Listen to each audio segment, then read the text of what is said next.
Kita mulai bismillahirrahmanirrahim ya.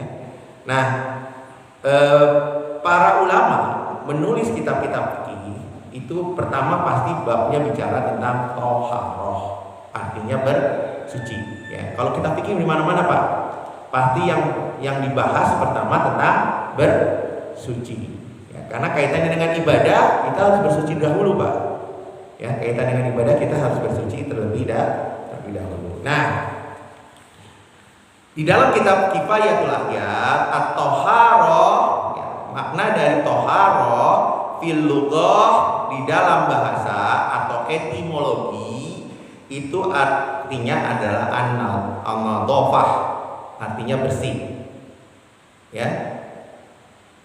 Seperti kata tohartu sauba ya. Tohartu sauba, aku membersihkan pakaian ya. Jadi makna toharoh itu adalah membersihkan. Tohartu, aku membersihkan, as-sauba, pakaian ya.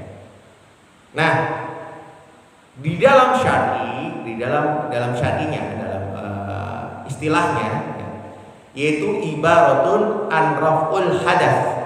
Jadi ungkapan dari mengangkat hadas. Nanti kita jelaskan apa itu hadas. Wa izalatun najis, dan menghilangkan najis ya. Wa ma fi maknahuma, dan apa-apa yang semakna dengan makna keduanya, yaitu mengangkat hadas dan menghilangkan najis. Wa ala surutuhuma, atau gambarannya yang sama ya, seperti mandi yang kedua ya, atau mencuci atau membagian yang kedua, yang ketiga. Jadi kalau kita Pak bersuci itu, yang wajibnya itu adalah basuhan yang pertama ya. Jadi ada 3 kali, berarti basuhan kedua dan ketiga dihukumi sunnah ya. Di basuhan pertama itu yang disebut basuhan yang wajib ya. Misalnya membasuh muka, nah basuhan pertama itu basuhan wajib Pak. Basuhan kedua dan basuhan ketiga dihukumi sunnah ya. Wajibnya yang pertama ya. Tapi kita bisa melaksanakan sekaligus melaksanakan sunnah kalau kita membasuhnya 3 kali ya, seperti itu. Wa iksalul ya masnunah, kemudian mandi sunnah ya. Mandi sunnah kan kita tahu ya Pak ya. Mandi sunnah itu mandi Jumat ya. Mandi mau melakukan sesuatu, nah itu namanya mandi sunnah. Kalau mandi wajib kalau kita kena hadas. Wa tajdidul wudu, memperbarui wudu.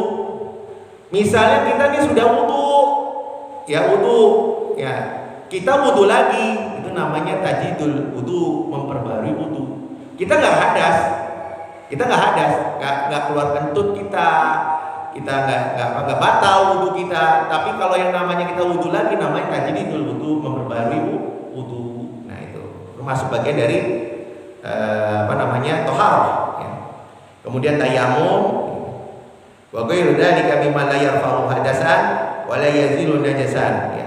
Dan apa-apa yang tidak terkait dengan menghilangkan hadas atau menghilangkan najis, walakinnahu fi makna, tapi serupa dengan maknanya. Nah, kita jelaskan maksudnya ya, dijelaskan ya. Nah, apa itu hadas? Jadi sekali lagi, kalau nadhafah itu mengangkat hadas, raful hadas ya, wa izalatun najis, menghilangkan najis. Jadi cuma 2 Pak ya. Jadi toharoh itu mengangkat hadas dan menghilangkan najis. Kalau najis jelas bentuknya ada Pak, maka kita harus bersihkan. Apakah itu tempatnya yang terkena najis atau badan kita yang terkena najis ya. Misalnya kita terkena tai burung, tai cicak gimana hukumnya Pak? Kalau basah dia najis, tapi kalau kering dia dimaafkan ya. Tapi bendanya ada harus dihilangkan Pak. Najis itu bendanya yang ada, kita lihat ada bentuknya, apapun itu harus dihilangkan. Harus dihilangkan. Nah, itu najis ya. Hadas, di sini katakan sifat atau status pada diri seorang yang menghalangi dari sholat dan ibadah-ibadah lainnya yang disyaratkan pada ibadah tersebut. Ya. Jadi kita sedang apa nih? Kita kentut, maka kita harus raful hadas, mengangkat hadas. Ya. Jadi penjelasannya raful hadas bisa diangkat dengan apa Pak? Dengan wudu dan mandi. Hadas kecil, raful hadasnya kita dengan mengangkatnya dengan apa? Dengan wudu. Sedangkan kalau hadas besar, kita jima dengan istri atau keluar mani, ya,